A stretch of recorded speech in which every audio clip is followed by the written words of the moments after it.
எனக்கு ஒரு உதவி செய்யணும் அப்படின்னு நம்மளை பார்த்து ஒருத்தர் கேட்குறாருன்னு வச்சுங்களேன், உடனே நாம் அவரை பார்த்து என்ன உதவின்னு கேட்போம். இதுதான் சராசரி மனிதர்களின் இயல்பு. ஆனால் ஒருத்தர் எனக்கு ஒரு உதவி செய்யணும் அப்படின்னு கேட்ட உடனே என்ன உதவின்னு கூட கேட்காம சரி செய்கிறேன் அப்படின்னு ஒத்துக்கிறது இருக்கு பாருங்கள், அது கொஞ்சம் அபூர்வம். அந்த காலத்தில் ஒருத்தர் இருந்தார். அவர் எப்படி தெரியுமா? உதவி கேட்குறவங்க நல்லவங்களா கெட்டவங்களா அப்படின்னு கூட பார்க்கல, தனக்கு நன்மையா தீமையா அப்படின்னு கூட பார்க்கல, உதவி செய்கிறேன்னு புறப்பட்டு விட்டார். அவர் யார் தெரியுமா? அவர் தான் நல சக்கரவர்த்தி. அவர் மாதிரி நாமும் உதவி கேட்குறவங்களுக்கு உடனே உதவி செய்கிறதுக்கு தயாராக இருக்கணும் அப்படின்னு சொன்னார் ஒரு ஆன்மீக பேச்சாளர். நல சரித்திரத்தை அவர் சொல்லிக்கிட்டு இருந்தார். இந்திரன், அக்னி, வருணன், யமன் இவங்க 4 பேரும் நலனை பார்த்து எங்களுக்கு நீ உதவி செய்யணும், எங்களுக்காக நீ தூது போகணும் அப்படின்னு கேட்குறாங்க. யாருக்கிட்ட தூது போகணும், என்ன காரியத்துக்காக போகணும் அப்படின்னு கேட்கணும்ல. நலன் அப்படி கேட்கவே இல்லை, உடனே சரின்னு ஒத்துக்கிறான். அதுக்கப்புறம் அவங்க விவரம் சொல்கிறாங்க, என்ன உதவி, யாருக்கிட்ட தூது போகணும் அப்படிங்கிற விவரத்தை சொல்கிறாங்க. நலனுக்கும் அப்புறம்தான் புரியுது, எந்த தமயந்தியை இவன் காதலிச்சானோ, எந்த தமயந்தின் சுயம்பரத்துக்காக இவன் போய்கிட்டு இருக்கிறானோ அந்த தமயந்தியை பார்த்து தங்களுக்காக அவகிட்ட வாதாடணும், பேசணும், தங்களில் ஒருத்தரை கல்யாணம் பண்ணிக்கும்படியாக கேட்கணும் அப்படின்னு அவங்க 4 பேரும் நலன்கிட்ட கேட்குறாங்க. இதை கேட்டதும் நலன் கொஞ்சம் கூட முகம் சுளிக்கலை, பதட்டப்படலை. நேராக தமயந்தி கிட்ட போகிறான். இந்திரன், அக்னி, வருணன், யமன் இவங்களோட சிறப்புகளை எடுத்து சொல்கிறான். இவங்களில் ஒருத்தரை கல்யாணம் பண்ணிக்கலாம் அப்படின்னு சொல்லி கேட்டுக்கிறான். ஆனால் இதுக்கு தமயந்தி சம்மதிக்கலை. சுயம்பரம் நடக்குது, அவள் நலனை தேர்ந்தெடுக்கிறாள். அந்த 4 பேரும் நலனுக்கு நிறைய வரங்கள்லாம் கொடுக்குறாங்க. அதுக்கப்புறம் இப்படி போகுது கதை. இதில் நாம் கவனிக்க வேண்டியது என்னென்னா, உதவின்னு கேட்ட உடனே என்ன உதவின்னு கேட்காம சரி செய்கிறேன்னு சொன்னான் பாருங்கள், அதை கொஞ்சம் சிந்திக்கணும். செய்கிறேன்னு ஒத்துக்கிட்டதுக்கு அப்புறம் அது என்ன உதவின்னு தெரிஞ்சும் முகம் சுளிக்காமல் அதை செஞ்சான் பாருங்கள், அதையும் கொஞ்சம் சிந்திக்கணும். நம்மால் ஒருத்தர் ஒரு நண்பனை தேடி போனால் எனக்கு ஒரு உதவின்னா சரி சொல்லுன்னா, இப்போ உங்ககிட்ட 2 கார் இருந்தால் என்ன பண்ணுவேன்னா உடனே அதில் ஒன்று உங்ககிட்ட கொடுத்துருவேன்னா, அவன் உங்ககிட்ட 2 பங்களா இருந்தால் என்ன பண்ணுவேன்னா அதில் ஒன்று உங்ககிட்ட கொடுத்துருவேன்னா, உங்ககிட்ட 2 பேனா இருந்தால் என்ன பண்ணுவேன்னா அதில் ஒரு பேனாவை உங்ககிட்ட கொடுக்க மாட்டேன்னா, அவன் ஏன்டா அப்படி சொல்கிறேன்னா, ஏன்னா இப்போ நிஜமாகவே என்கிட்ட 2 பேனா இருக்குது, அதனால் அப்படி சொல்கிறேன் அப்படின்னு நானான். அவன் ஒரு ஊரில் ஒரு மன்னன் இருந்தான், கொடுங்கோல் மன்னன். நிறைய தொந்தரவு பண்ணிக்கிட்டு இருந்தான். அவன் ஒரு தடவை என்ன பண்ணான் தெரியுமா? ஒரு தப்பும் பண்ணாத ஒரு இளைஞனை பிடிச்சி ஜெயிலில் அடைச்சுட்டான். அந்த பையனோட சொந்தக்காரங்கள்லாம் ராஜா கிட்ட போனாங்க. அவன் ஒரு தவறும் பண்ணலை, அவனை விடுதலை பண்ணுங்க அப்படின்னு கெஞ்சி கேட்டுக்கிட்டாங்க. மன்னன் யோசனை பண்ணான். அந்த இளைஞனை கூப்பிட்டுக்கிட்டு வர சொன்னான். அவனை கொண்டாந்து ராஜா முன்னாடி நிறுத்தினாங்க. இதை பாருப்பா, உன்னை நான் விடுதலை பண்ணுவேன், ஆனால் ஒரு கண்டிஷன், அந்த நிபந்தனையை நீ நிறைவேற்றினா உனக்கு விடுதலை அப்படின்னா மன்னன். சரின்னு ஒத்துக்கிட்டான் பையன். மன்னன் கண்டிஷன் என்னங்கிறத சொன்னான். உங்ககிட்ட ஒரு செம்மறி ஆட்டை கொடுக்க போகிறேன், 1 மாதத்துக்கு அதுக்கு தேவையான தீனியையும் கொடுக்க போகிறேன். 1 மாதம் கழித்து அந்த ஆட்டை எடை போட்டு பார்ப்பேன். அந்த ஆட்டின் எடை கொஞ்சம் கூட கூடி இருக்கக்கூடாது. எடை கூடி இருந்தால் உனக்கு விடுதலை கிடையாது. என்ன சொல்கிற அப்படின்னா. பையனுக்கு ஒன்றும் புரியல, பயமாக போயிட்டுது. குழம்பிக்கிட்டே நின்றுக்கிட்டு இருக்கிறான். சரி, ஒரு நாள் டைம் தரேன், நல்லா யோசனை பண்ணி பார்த்துட்டு நாளைக்கு உன் முடிவை சொல்லு அப்படின்னா மன்னன். பையன் கவலையோடு வெளியில் வந்தான். அங்கே ஒரு பெரியவர் நின்றுக்கிட்டு இருந்தார். அவர்கிட்ட விஷயத்தை சொன்னான். அந்த பெரியவர் இந்த பையனுக்கு காதோட காதாக ஒரு வழியை சொல்லி கொடுத்தார். அதை கேட்டதும் பையன் மறுபடியும் மன்னன் முன்னாடி நின்னா, உங்கள் நிபந்தனையை ஏற்றுக்கிறேன்னு சொன்னான். மன்னன் ஒரு ஆட்டுக்குட்டியையும் அதுக்கு 1 மாதத்துக்கு தேவைப்படுற தீவனத்தையும் கொடுக்கும்படியாக உத்தரவு போட்டான். கொடுத்தாங்க, ஓடிட்டு போயிட்டான். 1 மாதம் தினமும் தவறாமல் அந்த தீவனத்தை ஆட்டுக்குட்டிக்கு போட்டுக்கிட்டு இருக்கிறான். 1 மாதம் கழித்து அந்த ஆட்டை அரண்மனைக்கு ஓட்டிகிட்டு போனான். மன்னன் அதை எடை போட்டு பார்க்குறான், எடை கூடவே இல்லை, அப்படியே தான் இருக்குது. உடனே போட்ட நிபந்தனைப்படி அந்த இளைஞனை விடுதலை பண்ணிவிட்டான். சரி, ஆட்டுக்கு எடை கூடாமல் இருக்கிறதுக்கு அந்த பெரியவர் சொல்லி கொடுத்த யோசனை என்ன அப்படின்னா, அது வேற ஒன்றும் இல்லை. அந்த ஆட்டுக்கு எதிரில் அது கண்ணில் படுற மாதிரி ஒரு ஓநாயை கட்டி போட சொன்னார். அவ்வளவுதான். ஆட்டுக்கு ஓநாய்ங்கிறது பிறவி பகை. ஓநாயை பார்த்தா ஆடு நடுங்க ஆரம்பிச்சிடும், அவ்வளவு பயம். தினமும் அந்த ஆடு பயந்துக்கிட்டே தீனி சாப்பிட்டுது, எடை கூடல. அதுதான் ரகசியம். இது சின்ன பிள்ளைங்களுக்கான ஒரு கதை. இதிலேருந்து தெரிஞ்சுக்க வேண்டிய உண்மை என்னென்னா, நாமெல்லாம் சாப்பிட்றப்போ மனசும் உடம்பும் அமைதியாக இருக்கணும். அப்போ தான் அது உடம்புல ஒட்டும். அவசரத்துலேயும் பயத்துலையும் சாப்பிட்டா அது சரியாக ஜீரணம் ஆகாது. இன்னொரு ராஜா இருந்தார். அவரும் ஒரு இளைஞனை ஜெயிலில் அடைச்சி விட்டார். விடுதலை பண்ணணும்னா ஒரு கண்டிஷன்னார். என்னன்னு கேட்டான். ஒரு ஆட்டுக்குட்டியை அவன் முன்னாடி கொண்டாந்து நிறுத்துவேன், நீ அதுக்கிட்ட ஒரு கேள்வி கேட்கணும், அதுக்கு சரியான பதிலை சொல்லணும், அப்படி செஞ்சுட்டா உனக்கு விடுதலைன்னார். இளைஞன் யோசனை பண்ணி பார்த்தான், சரின்னு ஒத்துக்கிட்டான். அது பிரகாரமே ஆட்டுக்குட்டியை பதில் சொல்ல வச்சுட்டான். என்ன நடந்தது தெரியுமா? ஆட்டுக்குட்டியை கொண்டாந்து நிறுத்தினாங்க. இவன் மெதுவாக அதுக்கிட்ட போனான். அது காதுகிட்ட போய் ஏப்ரலுக்கு அடுத்த மாதம் என்ன மாதம்னு கேட்டான். அது உடனே மேன்னு கத்திச்சு. இவன் விடுதலை ஆகிட்டான். ஒரு காடு, நல்ல மரம்லாம் செழிச்சு இருந்தது. அப்படிப்பட்ட காட்டில் ஒரு சாது இருந்தார். அவர் எப்படின்னா, எப்பவும் ஒரு மரத்தடியில் உட்காந்துருப்பார். ஏன்னா அவருடைய இருப்பிடமே அதுதான். அவர் என்ன பண்ணுவார், 3 கல் வச்சுருந்தார். செங்கல் மாதிரி இருக்கும், ஆனால் அதை விட கொஞ்சம் பெருசாக இருக்கும். எதுக்கு அந்த 3 கல்லுன்னா, அதுதான் அவருடைய படுக்கை. அதாவது தூங்குறப்ப ஒரு கல்லை தலைக்கு கீழே வச்சுக்குவார், இன்னொரு கல்லை இடுப்புக்கு கீழே வச்சுக்குவார், இன்னொரு கல்லை காலுக்கு கீழே வச்சுக்குவார். உடம்பை அப்படியே ஒரு தகட்டால் மூடிக்குவார். அப்படியே தூங்கி போடுவார். மழை பெய்யுதுன்னு வச்சுங்க, அவர் உடம்பு 3 கல் மேலே இருக்குதா, அதனால் தண்ணி அடியில் ஓடி போடும், உடம்பு நனையாது. மேலே தகடு இருக்கிறதுனால மழையும் உடம்புல படாது. அவர் தூக்கமும் கிடையாது, நிம்மதியாக தூங்குவார். பகலில் அந்த 3 கல்லையும் ஒரு சேர ஒரு அடுப்பு மாதிரி வச்சு அது மேலே உட்காந்துக்குவார். அதனால் பாம்பு பூச்சி எதுவும் அவரை தொந்தரவு பண்ணுறதில்ல. அது பாட்டுக்கு நடந்து போயிடும். அவர் பாட்டுக்கு நிம்மதியாக இருப்பார். யாராவது எதையாவது கொண்டுகிட்டு கொடுத்தா அதை வாங்கி சாப்பிடுவார், அவ்வளவுதான். ஒரு நாள் அந்த நாட்டு அரசன் காட்டுக்கு வேட்டையாட வந்தான். அந்த வழியாக வந்தப்போ இந்த சாது படுத்துருக்கிறத பார்த்தான். பரிதாபப்பட்டான்.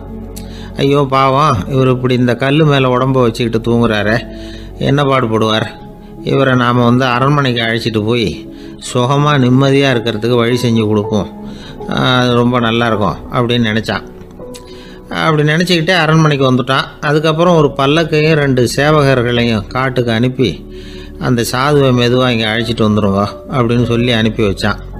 இவங்க போய் அவர்கிட்ட விவரத்தை சொன்னாங்க. எனக்கு என்னத்துக்கு அரண்மனை வாசம் அப்படின்னார். இருந்தாலும் மன்னர் உத்தரவு, நீங்கள் அவசியம் வரணும் அப்படின்னாங்க இவங்க. சரின்னு சொல்லிவிட்டு வேறு வழி இல்லாமல் புறப்பட்டார். புறப்படும் பொழுது என்ன பண்ணாருன்னா, மறக்காமல் அந்த 3 கல் ஒரு தகடு அதையும் எடுத்து பல்லக்கில் வச்சுக்கிட்டார். என்னத்துக்கு இதையெல்லாம் எடுத்து வைக்கிறாரு அப்படின்னு சொல்லி அவங்க யோசனை பண்ணாங்க. இருந்தாலும் அதை பற்றி ஒன்றும் கேட்கல. பேசாமல் அவரை அழைச்சிட்டு போய் அரண்மனையில் விட்டுட்டாங்க. அரசன் ஓடி வந்தான், வரவேற்றான், அறுசுவை உணவு படைத்தான். அவர் படுக்கிறதுக்கு தங்க கட்டில், பட்டு மெத்தை, இப்படி எல்லாம் ஏற்பாடு பண்ணி வச்சான். இங்கே படுத்து ஓய்வு எடுத்துக்குங்க அப்படின்னு சொல்லிவிட்டு அவன் பாட்டு போயிட்டான். மறுநாள் காலையில் பார்க்குறான், சாது படுத்துருக்கிறார். எப்படி தெரியுமா? அந்த பட்டு மெத்தை மேலே 3 கல்லையும் வச்சு வழக்கம் போலவே அது மேலே படுத்துருக்கிறார். அதுக்கு மேலே தகடு.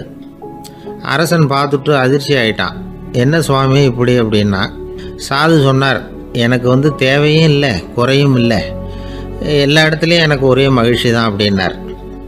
மகிழ்ச்சிங்கிறது தங்க கட்டிலேயோ பட்டு மெத்தையிலேயோ இல்லை, அது மனசில் இருக்கிற ஒரு விஷயம். உண்மையான மகிழ்ச்சிக்கு வழி மனப்பக்குவம் அப்படிங்கிறது அந்த அரசனுக்கு புரிஞ்சுதான். இந்த காலத்தில் ஒரு சாமியார், அவரை தேடி ஒரு சீடன் வந்தான். என்னாச்சு தெரியுமா? சுவாமி, எனக்கு நிம்மதி வேணும், அதுக்கு என்ன வழின்னு கேட்டான். சாமியார் நிமிர்ந்து பார்த்தார். அப்புறம் சொன்னார், நீ ஏகப்பட்ட பேர்கிட்ட கடன் வாங்கியிருக்கிற, அதையெல்லாம் திருப்பி கொடுத்தா தான் உனக்கு நிம்மதி கிடைக்கும்னார். இவனுக்கு ஆச்சரியம். அது எப்படி சாமி, அவ்வளவு கரெக்டாக நான் கடன் வாங்கினதை கண்டுபிடிச்சிங்க அப்படின்னா, உனக்கு கடன் கொடுத்து சாமியாராக போனதே நான் தான்ப்பா, அதனால தான் இந்த கதிக்கு வந்தேன். என்கிட்டயே நிம்மதிக்கு வழி கேட்குறிய, அதுதான்டா வேதனை அப்படின்னாராம் அவர். ஒரு ஊரில் 4 நண்பர்கள் இருந்தாங்க. 4 பேரும் சோம்பேறிகள். 4 பேருக்கும் எந்த வேலையும் செய்யறதுக்கு உடம்பு வளையறதில்லை. இருந்தாலும் சோம்பேறித்தனத்தில் ஒருத்தருக்கு ஒருத்தர் கொஞ்சம் வித்தியாசம் உண்டு. அதுக்கு தகுந்த மாதிரி அவங்களுக்கு பேர் அமைஞ்சு போச்சு. ஒருத்தன் கால் சோம்பேறி, இன்னொருத்தன் அரை சோம்பேறி, அடுத்தவன் முக்கால் சோம்பேறி, கடைசி ஆள் முழு சோம்பேறி. இவங்க 4 பேரும் நண்பர்கள். அப்புறம் எப்படி காரியம் நடக்கும்? 4 பேரும் ஒரு வீதியில் அப்படியே நடந்து போய்கிட்டு இருக்கிறாங்க. நல்ல பசி. எங்கேயாவது சோறு போடுவாங்களா அப்படின்னு பார்த்துக்கிட்டே வந்தாங்க. அவங்க வந்த வழியில் ஒரு ரூபா காசு கிடந்தது தரையில். அவங்க கண்ணில் அது பட்டுது. ஆனாலும் அதை குனிஞ்சு எடுக்கணுமே, அதுக்கு சோம்பேறித்தனம். முழு சோம்பேறி பார்த்தான். பக்கத்தில் வந்துக்கிட்டு இருந்த முக்கால் சோம்பேறிக்கிட்ட சொன்னானா, டேய் அதை கொஞ்சம் குனிஞ்சு எடுறா அப்படின்னானா. அவன் என்ன பண்ணான் தெரியுமா? அதுக்கு அடுத்தபடியாக வந்த அரை சோம்பேறிக்கிட்ட சொன்னானா, டேய் நீ அதை கொஞ்சம் குனிஞ்சு எடுறா அப்படின்னானா. அவன் இவனை விட மோசம், அடுத்தவங்ககிட்ட சொல்லியிருக்கிறான். அவனும் குனியறதுக்கு தயாராக இல்லை. ஆக கூடி கடைசியில் யாருமே காசை எடுக்கலை. என்னத்துக்கு அனாவசியமாக உடம்ப வளைச்சிக்கணும் அப்படின்னு எல்லாரும் பேசாமல் வந்துட்டாங்க.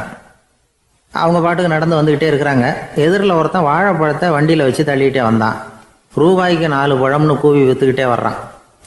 இப்போ அந்த முழு சோம்பேறி சொன்னானா, டேய் வழியில் கிடந்ததை 1 ரூபா, அதையாவது எடுத்துக்கிட்டு வந்திருந்தா இப்போ இந்த பழத்தை வாங்கி ஆளுக்கு ஒன்று சாப்பிடலாமே அப்படின்னானா.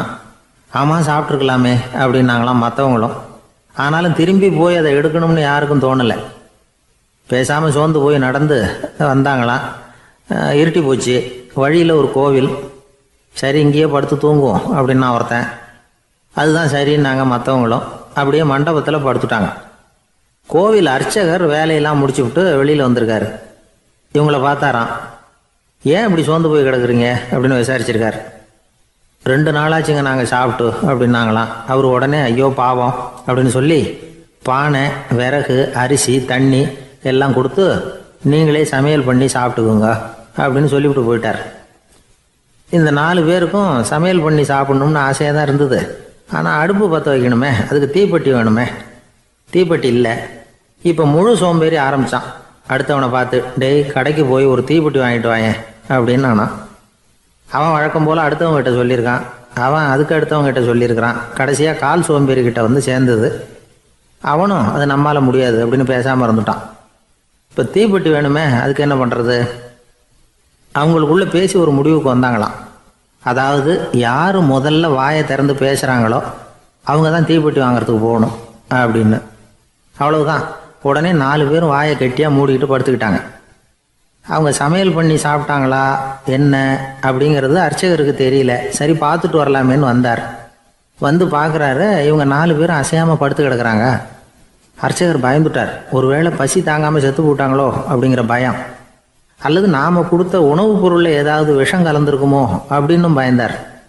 அப்படின்னா நம்ம மேலே பழி வந்துருமே அப்படின்னு நினச்சி நடுங்க ஆரம்பிச்சிட்டார். அப்புறம் அவரும் ஒரு முடிவுக்கு வந்தாராம். கோவிலுக்கு பக்கத்துலேயே ஒரு பெரிய குழி இருந்தது. அதில் ஒவ்வொருத்தரையாக இழுத்துக்கிட்டு போய் போட்டார். கொஞ்சம் மண்ணை தள்ளினார். காலால் மிதித்தார். அவர் மிதித்த மிதி ஒருத்தன் அடி வயத்தில் போட்டுவிட்டுது. அவன் உடனே வலி தாங்காமல் ஐயோ அம்மான்னு அலறினான். உடனே நடந்தது என்ன தெரியுமா?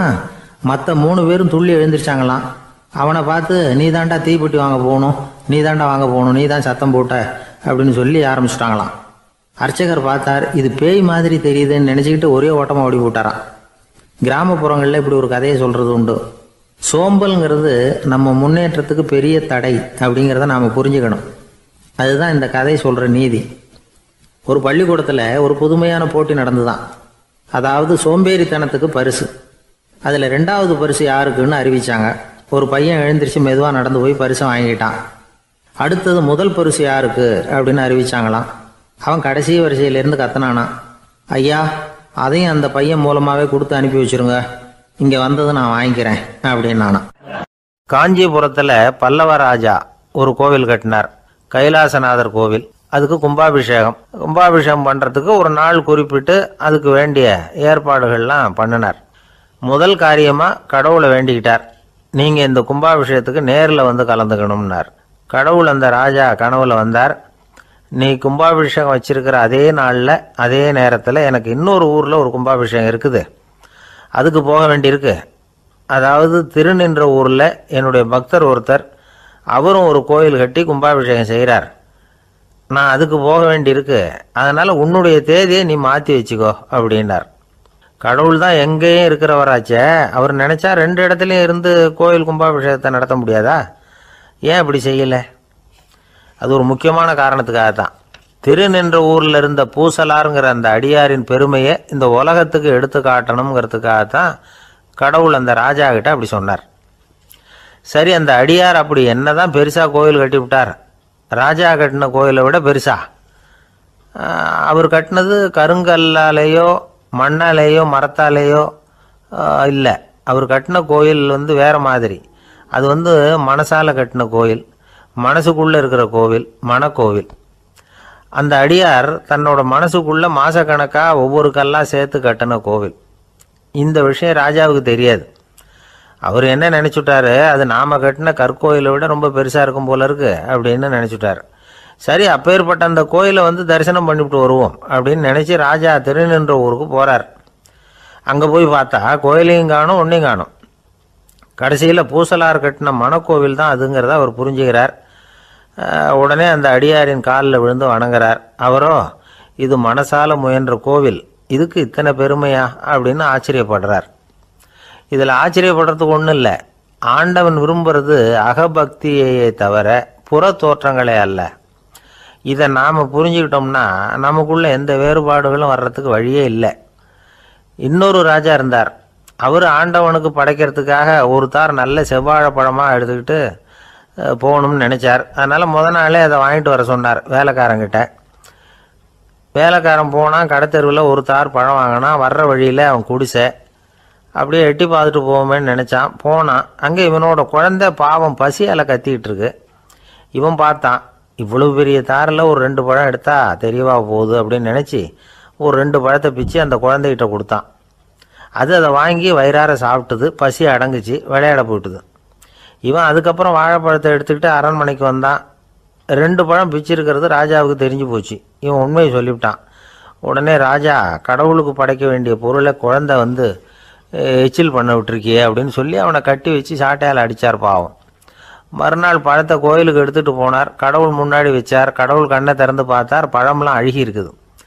என்ன இது அழுகி போன பழம் அப்படின்னார். ராஜா முழிச்சார். நல்லா தானே இருந்தது அப்படின்னு நினச்சார். அப்போ கடவுள் அந்த ராஜா கிட்ட சொன்னாராம், இதை பார்ப்பா, இந்த தாரில் 2 பழம் தான் நல்ல பழம். அந்த 2 பழங்களையும் நேற்றுக்கே நான் சாப்பிட்டுட்டேன் அப்படின்னாராம். அப்போ தான் ராஜாவுக்கு புரிஞ்சுது, ஏழை குழந்தையின் பசியை தீர்க்கறதுக்காக உதவுன அந்த 2 பழம்தான் இறைவன் சாப்பிட்ட பழம்னு. இறைவன் இருக்கிற இடம் எது? இதுதான். ஒரு ஊரில் ஒரு குரு இருந்தார், ஜென் குரு. அவரை தேடிட்டு ஒரு மன்னர் வந்தார். வந்தவர் ஜப்பான் மன்னர். தோட்டக்கலையை பற்றி தெரிஞ்சுட்டு போகிறதுக்காக அவர் வந்தார். எப்படி தோட்டம் அமைக்கிறது அப்படிங்கிறத பற்றி அந்த குரு விவரமாக சொல்லி கொடுத்தாரு. 1 நாள் 2 நாள் இல்லை, 3 வருஷம் கற்றுக் கொடுத்தார். அதுக்கப்புறம் சொன்னார், நான் கற்றுக் கொடுத்துட்டேன், இனிமேல் நீங்கள் போகலாம், போய் தோட்டம் அமைக்கலாம். அதுதான் உங்களுக்கு பரிசை. தோட்டம் அமைச்ச பிறகு சொல்லி அனுப்புங்க, நான் பார்க்குறேன். நீங்கள் இங்கே என்னவெல்லாம் கற்றுக்கிட்டீங்களோ அதையெல்லாம் அங்கே செயல்முறையில் செஞ்சு காட்டுங்க அப்படின்னு சொல்லி அனுப்பி வச்சார். மன்னர் போனார். அரண்மனைக்கு பக்கத்திலே ஒரு பெரிய தோட்டத்தை உண்டு பண்ணினார். அழகான மரங்களையும் செடிகளையும் உருவாக்கினார். கிட்டத்தட்ட 1000 தோட்டக்காரர்களை பயன்படுத்தி 3 வருஷங்கள் முயற்சி பண்ணி அந்த அழகான தோட்டத்தை உருவாக்கினார். குருகிட்ட இருந்து செய்தி வந்தது, நாளைக்கு தோட்டத்தை பார்க்குறேன் அப்படின்னு. மன்னர் உடனே சுறுசுறுப்பாயிட்டார். முதல் நாளே தோட்டத்தை சுத்தப்படுத்தினார். ராத்திரி பூரா யாரும் தூங்கலை. எல்லாருக்கும் தோட்டத்தை ஒழுங்குபடுத்துகிற வேலை. அது அந்தந்த இடத்துல ஒழுங்காக இருக்குதா அப்படின்னு சரி பார்த்தாங்க. ஒரு தவறும் இல்லாத வகையில் அதை ஒழுங்குபடுத்தினாங்க. மறுநாள் குரு வந்தார், தோட்டத்தை பார்த்தார். அவருக்கு கோபம் வந்துட்டுது. மன்னருக்கு ஆச்சரியம், எப்பவும் சிரிச்சுக்கிட்டே இருக்கிறவர் இப்போ எப்படி இருக்கிறாரே அப்படின்னு. மெதுவாக குருக்கிட்ட போய், எல்லாம் சரியாக தானே இருக்குது அப்படின்னார். எல்லாம் சரிதான், ஆனாலும் எங்கே அந்த பொன்னிற காற்று அப்படின்னார். உதிர்ந்த இலைகள், பொன் மஞ்சள் நிற இலைகள் காற்றில் அப்படி புரண்டு ஓடுவதை நான் பார்க்க முடியவில்லையே அப்படின்னாராம். அது இல்லாமல் இந்த தோட்டம் உயிரோட்டம் உள்ளதா இருக்காது, இதில் பாடல் இல்லை, ஆடல் இல்லை, அதெல்லாம் இல்லாமல் இந்த தோட்டம் ரொம்பவும் செயற்கையாக தெரியுதேன்னாராம். மன்னர் இப்போதான் யோசனை பண்ணார். கீழே கிடந்த காஞ்சி போன இலைகள் மட்டும் இல்லை, மரத்தில் இருந்த காஞ்சி போன இலைகளையும் அப்புறப்படுத்தி சுத்தமாக வச்சிருக்கிறார். இறப்பும் வாழ்க்கையினுடைய ஒரு பகுதி தான். மரணம்ங்கிறது வாழ்க்கைக்கு எதிரானது அல்ல, அதை நிரப்பும் ஒரு பகுதி தான் அது. மரணம் இல்லையில் வாழ்க்கையே இல்லை அப்படிங்கிறது பெரியவங்க கருத்து. இப்போ அந்த தோட்டம் அழகாக தான் இருக்குது, இருந்தாலும் அது ஒரு ஓவியம் மாதிரி உயிர் இல்லாமல் இருக்கு. குரு ஒரு வாளியை கையில் எடுத்துக்கிட்டார். தோட்டத்தை விட்டு வெளியில் போனார். ஏற்கனவே வீசி எறிந்த அந்த சருகுகளை எல்லாம் அள்ளி கொண்டுகிட்டு வந்தார். உள்ள எல்லா இடங்கள்லையும் அதை வீசினார். உடனே காற்று அந்த காய்ந்த சருகுகளையும் பழுத்த இலைகளையும் அசைக்க ஆரம்பிச்சுட்டுது. இப்போ அங்கே சலசல சத்தம், சங்கீதம், இலைகளின் நடனம், ஓவியம் மாதிரி இருந்த அந்த தோட்டத்துக்கு இப்போ உயிர் வந்துட்டுது. இதுதான் அந்த பொன்னான காற்று அப்படின்னாராம் குரு. மன்னருக்கு புரிஞ்சுது. மிகப்பெரிய ஜென் கேள்வி ஒன்று உண்டு.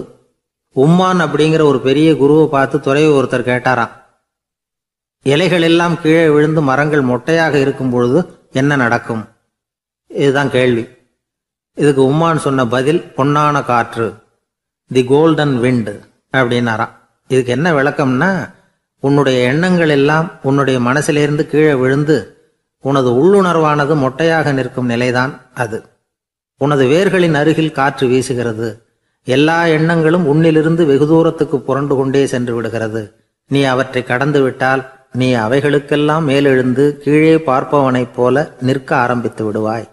அதுதான் தியானம் என்பது அப்படின்னு சொல்றாங்க. தியானம்ங்கிறது எண்ணத்துக்கு எதிரானதில்லை. தியானம்ங்கிறது எண்ணங்களை கடந்து செல்வது தான்.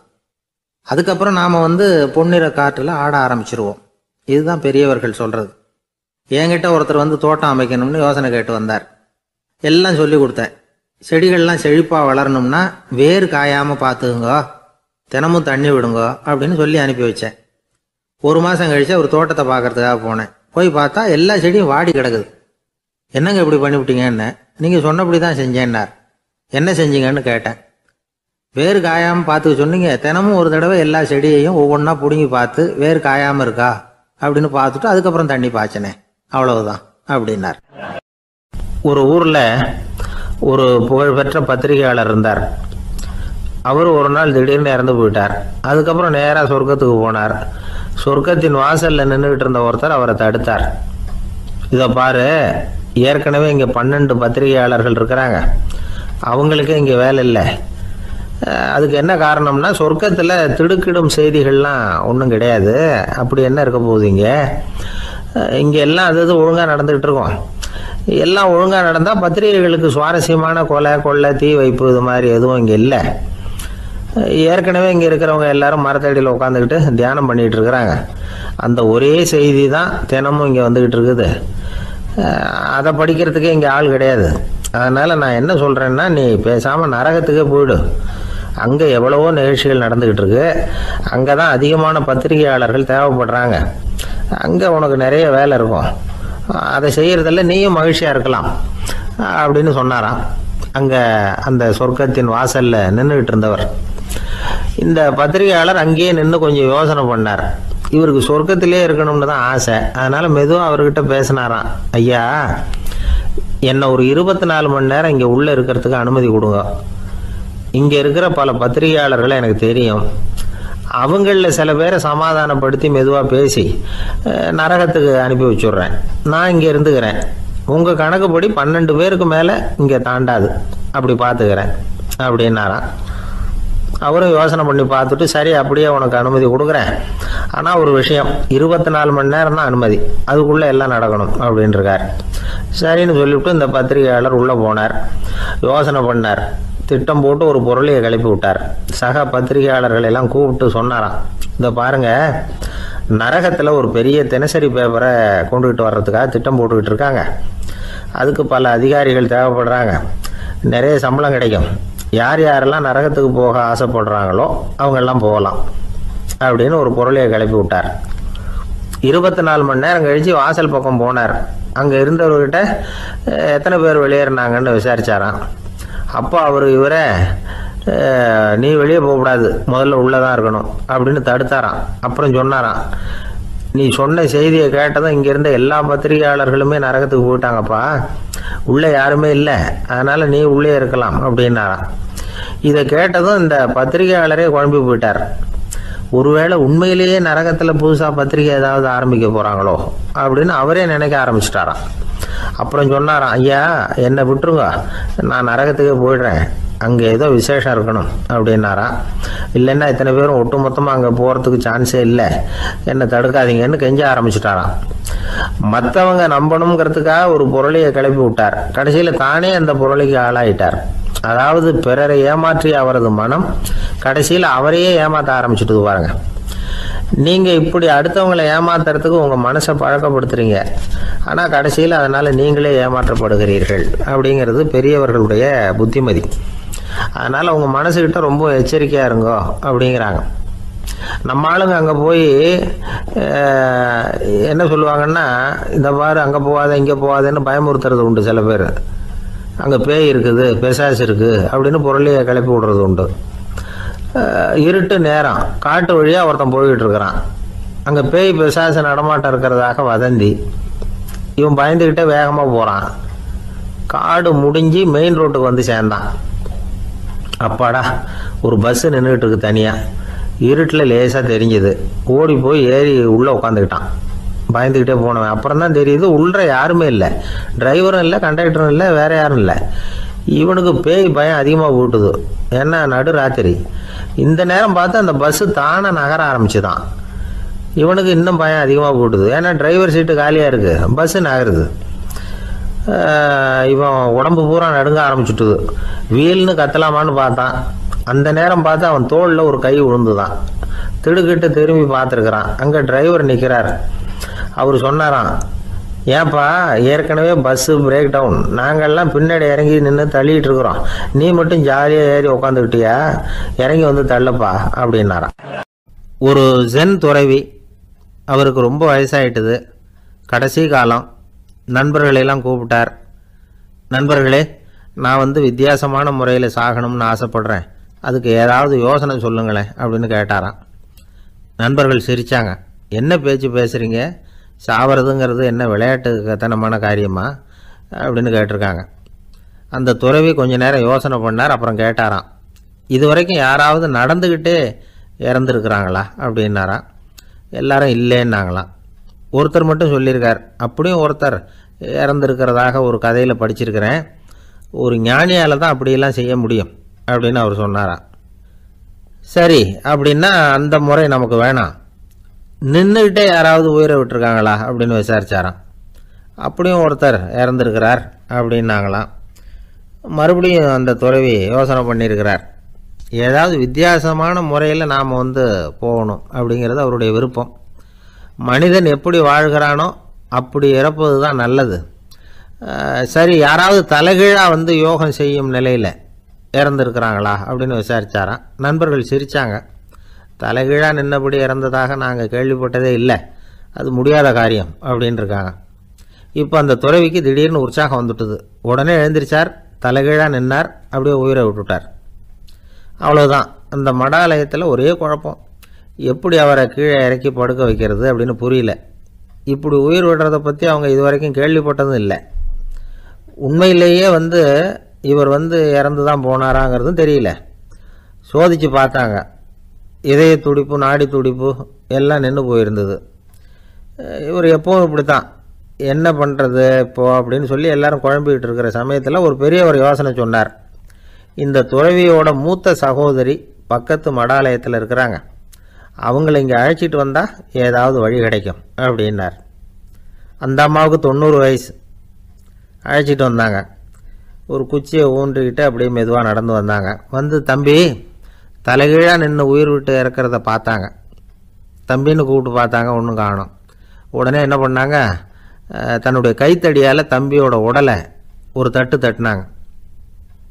ஏப்பா, சாகிறப்பவும் உன்னுடைய குறும்புத்தனத்தை விடலையா, இப்படியாடா சாகிறது, ஒழுங்காக செத்து தொலை அப்படின்னாங்களாம்.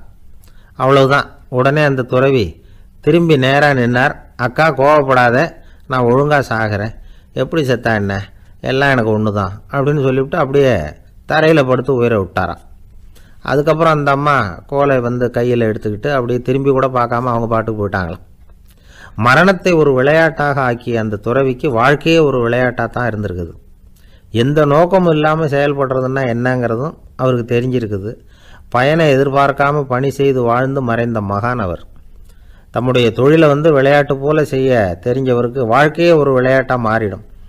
எல்லாமே விளையாட்டாகி விடுகிற போது மரணமும் விளையாட்டாகிவிடும் அப்படிங்கிறது தான் அந்த தத்துவம். ஆனால் அதுக்கு முன்னாடி உங்களுக்குள்ளே இருக்கிற உண்மையான நடிகனை நீங்கள் அடையாளம் கண்டுபிடிக்கணும். நீங்கள் நடிக்க வேண்டியதே இல்லை, நீங்கள் ஏற்கனவே நடிச்சுக்கிட்டு தான் இருக்கிறீங்க. நீங்கள் இந்த உண்மையை தெரிஞ்சுக்கணும், அவ்வளவுதான். இதுதான் ஞானிகளுடைய கருத்து. வாழ்க்கையை சரியாக புரிஞ்சுக்கிட்டா எல்லாமே நடிப்புங்கிறது புரியும். கல்யாண பத்திரிக்கை அனுப்பியிருந்தேனே ஏன்டா வரலன்னு கேட்டான் ஒருத்தன். வந்திருந்தேனே அப்படின்னானா இவன். டேய் ஏன்டா போய் சொல்கிற, நான் பத்திரிக்கையே உனக்கு அனுப்பலையே அப்படின்ட்டுருக்கான் அவன். அதுக்கு இவன் சொன்னானா, பத்திரிக்கை அனுப்புனேன்னு நீ போய் சொல்கிறப்போ கல்யாணத்துக்கு வந்தேன்னு நான் போய் சொல்லக்கூடாதா அப்படின்னானா.